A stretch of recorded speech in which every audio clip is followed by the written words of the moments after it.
बाबू महाराज गंज।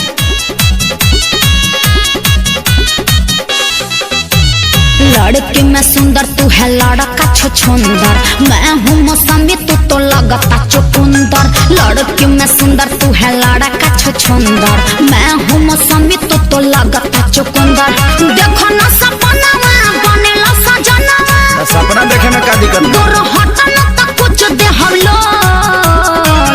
चल हट। इतना दिन से का रही फेरा में, तो हम का करी? अरे तोरा फीलिंग काहे ना होला?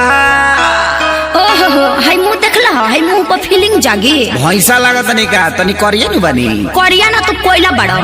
गोर चाहे करिया मर्दा मरदा होला, गोर चाहे करिया मर्दा मरदा होला। अरे मौका दे के देखा कैसे करदा होला। गोर चाहे करिया मर्दा मरदा होला, अरे मौका दे के देखा कैसे करदा होला। अरे हो तो हवा आवे दो। बस ना छोड़ देलू का। Mobile number 84 272 94 964। दांत चिहारा न देखाब बत्ती से, जाके अकेला में देख तू शीशा। चढ़ल बा भूत जवन तोहरा कपार पर, क्षण में उतर जाई बाबू होनी से। रंगा जेबो एकदम से। तोहर धधकत जवानी बयाग जैसे, बन जईबू तू सरसों के साग जैसे। करोगे जब पाला तो निकली देवाला, बाबू जरा जाइबा हम हई सोना। देह में फोड़ा फेंक दे। लव यू लव यू, अरे अरे देखी तोरा के दिल का? मेरा भीतरी से है बोला। अरे करियठा जग तो प्यार। अभी ले सुतर लाभ के तो जागल बा, जाग जाए दे।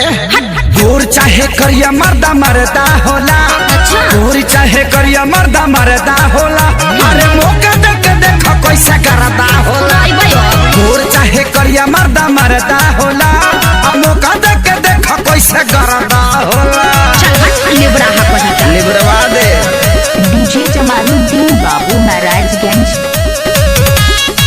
Mobile number 84 272 94 964। सुन खेसारी राजू अजय बच्चन हो, सकल से बड़ा तू काली चरण हो। कैसे पसंद करी है प्रियंका, तोहरा पर जाई न केहू के मन हो। काहे बोका खानी महका तनी का। बढ़ जाई तो हरो पारसानी गोरी, नहीं देख मोर दनसन के पानी गोरी। हम हंसनी होई तू त काला कौआ, बिना मेल कब मैच नहीं होला। देखा जमा के का? कोरवा में आके, अच्छा। काहे बुझता रू तू भोला।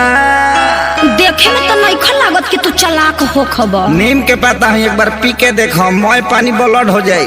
अच्छा खीसा कहता रो। गोर चाहे करिया मर्दा मरदा होला, गोर चाहे करिया मर्दा मरदा होला। अरे मौका दे के देखो कैसे करदा होला। गोर चाहे करिया मर्दा मरदा होला, मौका दे के देखो कैसे करदा होला। नहीं दोगी तो पछताओगी। का? अरे मौका